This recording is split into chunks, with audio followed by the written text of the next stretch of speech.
1999వ సంవత్సరం. అప్పటి ముఖ్యమంత్రి చంద్రబాబు నాయుడు గారు శ్రీకాకుళం పర్యటనకు వెళ్లారు. కొండల మీద నుంచి అడవి మధ్యలో కట్టెలతో మహిళలు కిందకు వస్తున్నారు. బాబుగారికి అలా కట్టెలు మోసుకుంటూ వస్తున్న మహిళలను చూడగానే ఒక్కసారిగా తన చిన్నతనం గుర్తుకు వచ్చింది. బాబుగారి తల్లి దగ్గుతూ కట్టెల పొయ్యి మీద వంట చేస్తుంటే తల్లి కష్టం గుమ్మం నుంచి చూసి చిన్నపిల్లవాడైన చంద్రబాబు నాయుడు చాలా బాధపడ్డాడు. తన తల్లిలాగా చాలా మంది తల్లులు ఆ రోజుల్లో కట్టెల పొయ్యి మీద, ఆ కట్టెల పొయ్యి నుంచి వచ్చే పొగ వల్ల ఊపిరితిత్తుల వ్యాధులు, క్షయ లాంటి ఎన్నో వ్యాధులకు గురై చాలా బాధపడేవారు. వెంటనే బాబు కళ్ళు చెమరించాయి, గుండె ద్రవించింది.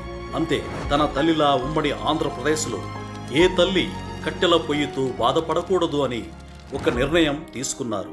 ఆ నిర్ణయానికి ప్రతిరూపమే ప్రతి పేదింటి మహిళలకు ఉచిత గ్యాస్ సిలిండర్ సరఫరా చేయాలన్న సంకల్పం. ఆ నిర్ణయానికి ప్రతిరూపమే దీపం పథకం. ఇంటికి దీపం ఇల్లాలు కాబట్టి ఈ పథకానికి దీపం అని చంద్రబాబు నాయుడు గారు నామకరణం చేశారు. ఆనాటి నుండి దీపం పథకం ద్వారా ఆంధ్రప్రదేశ్లో ఉన్న ప్రతి పేద మహిళలకు ఉచిత గ్యాస్ కనెక్షన్స్ ఇప్పించారు.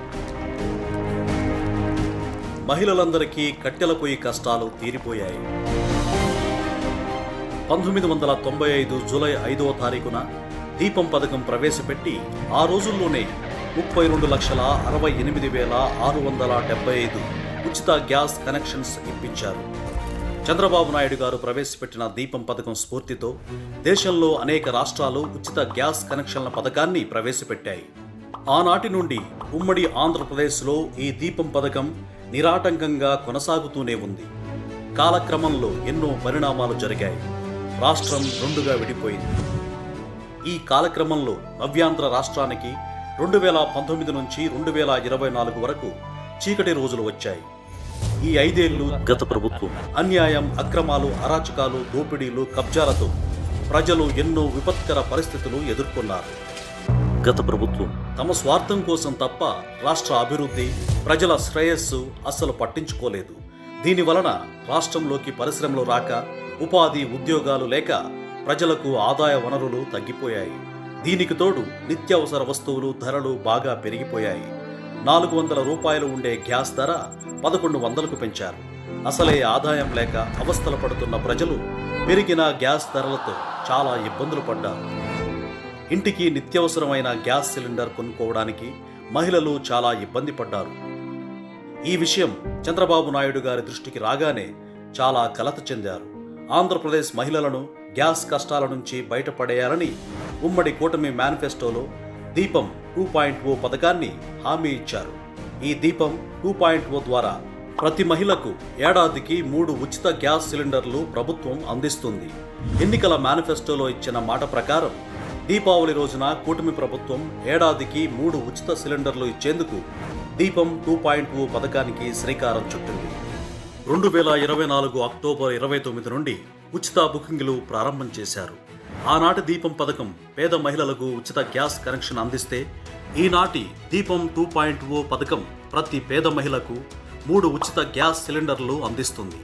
అక్టోబర్ 31న మొదటి ఉచిత గ్యాస్ సిలిండర్ సరఫరా చేస్తుంది. ఎల్పిజి కనెక్షన్, తెల్ల రేషన్ కార్డు, ఆధార్ కార్డు ఉన్న ప్రతి పేదవారు ఈ పథకానికి అర్హులే. ఇప్పటి వరకు గ్యాస్ సిలిండర్లు ఎలా బుక్ చేసుకున్నారో అలాగే గ్యాస్ బుక్ చేసుకోవాలి. గ్యాస్ బుక్ చేసుకున్న తర్వాత పట్టణాలలో 24 గంటల్లో, గ్రామాల్లో 48 గంటలకు డెలివరీ చేయబడుతుంది.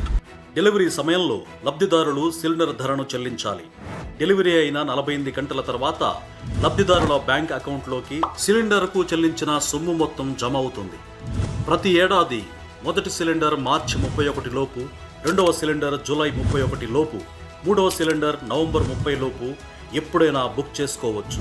ఇంకా ఉచిత గ్యాస్ సిలిండర్ పథకానికి సంబంధించిన ఫిర్యాదులు, సందేహాల కొరకు టోల్ ఫ్రీ నంబర్ 1967 నంబర్కు సంప్రదించవచ్చు. లేదా ప్రజా సమస్యల పరిష్కార వేదిక లేదా గ్రామ వార్డు సచివాలయంలో సంప్రదించవచ్చు. ప్రస్తుత ధరను బట్టి ఒక్క సిలిండర్కి 851 రూపాయల చొప్పున ప్రభుత్వం చెల్లిస్తుంది. ఏడాదికి సుమారు 2,684 కోట్లు, 5 సంవత్సరాలకు 13,423 కోట్లు ప్రభుత్వం చెల్లిస్తుంది. ఈ దీపం 2.0 పథకం ప్రారంభిస్తూ చంద్రబాబు నాయుడు గారు పేద మహిళ శాంతమ్మ గారిని కలిసి గ్యాస్ సిలిండర్ గురించి అడిగితే, శాంతమ్మ, నాకు మొదటి గ్యాస్ కనెక్షన్ దీపం పథకం ద్వారా మీరే ఇచ్చారు. ఇప్పుడు దీపం 2.0 ద్వారా 3 గ్యాస్ సిలిండర్లు ఉచితంగా ఇస్తున్నారు అంటూ ఆనందంగా చెప్పేసరికి బాబుగారి హృదయం ఆనందంతో నిండిపోయింది.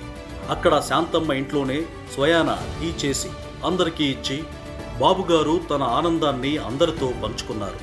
ఇంటికి దీపం ఇల్లాలు, ప్రతి ఇల్లాలు ఇంటికి మహాశక్తి అని, ఆ మహాశక్తి అయిన మహిళలకు తాను ఎప్పుడూ అండగా ఉంటానని దీపం 2.0 ప్రారంభంలో మహిళల శక్తి గురించి, మహిళల సంక్షేమం కోసం చంద్రబాబు నాయుడు గారు ప్రస్తావించారు. అందుకే అందరూ అంటున్నారు, ఇది మంచి ప్రభుత్వం.